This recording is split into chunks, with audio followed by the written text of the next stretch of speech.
बिहार चुनाव 2025 में 243 सीटों पर लड़े प्रशांत किशोर साहब का सपना था कि कम से कम 30 सीटें तो जीत ही जाएंगे। 35,000 किलोमीटर पैदल चले, गांव-गांव लोगों से मिले, भाषण दिए, लेकिन नतीजा क्या निकला?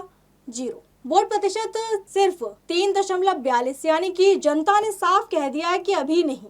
हार के बाद जनस्वराज पार्टी ने बड़ा फैसला लिया और राज्य से लेकर बूथ तक सभी कमेटियां भंग कर दी। अब 3 महीने की रिपोर्ट देने वाली हाई पावर कमेटी बनेगी, जो कि पूरी तरह से जांच करेगी कि पार्टी के प्रदर्शन में कहां-कहां गड़बड़ी हुई।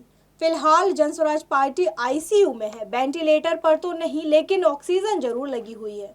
प्रशांत किशोर ने पहले मोदी को 2024 में, ममता बनर्जी को 2021 में और नीतीश कुमार को 2015-20 में जीत दिलाई, लेकिन अब जब उनकी अपनी पार्टी 243 सीटों में से एक भी सीट नहीं जीत पाई। कई उम्मीदवार तो ऐसे थे जिनका नाम जनता तक नहीं जानती थी। सोशल मीडिया पर मीम्स और मजाक की बाढ़ आ गई और जनता ने साफ तौर पर जनस्वराज पार्टी का फुल फॉर्म रिजेक्ट कर दिया। फिर भी पीके हार मानने को तैयार नहीं है। उन्होंने कहा कि सिर्फ ये पहली इनिंग है, हम अपनी गलतियों से सीखेंगे, जनस्वराज मरेगा नहीं और मजबूत होकर लौटेगा। अगले चुनाव में उनका नारा होगा, अब की बार 0 पर बार नहीं, 1 पार।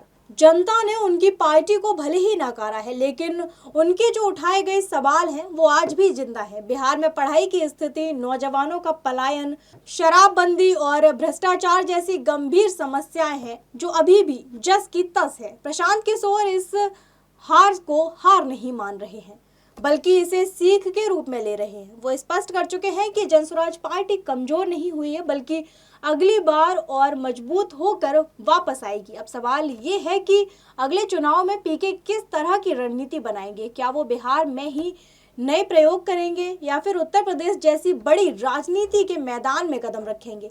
आने वाले महीनों में ये देखना काफी रोचक होगा कि पीके अपने नए अवतार और नई रणनीति के साथ जनता के सामने कैसे लौटेंगे।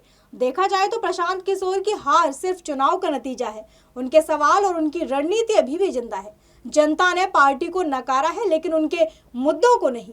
अब सवाल ये है कि पीके 3 महीने में नया अवतार लेकर आएंगे या फिर राजनीति को अलविदा कह देंगे। चाहे जो भी हो, आने वाला समय बताएगा कि जनस्वराज पार्टी फिर से खड़ी हो पाएगी या नहीं। आपकी राय जानना बेहद जरूरी है, इसलिए हमें कमेंट सेक्शन में अपनी राय जरूर दें। धन्यवाद।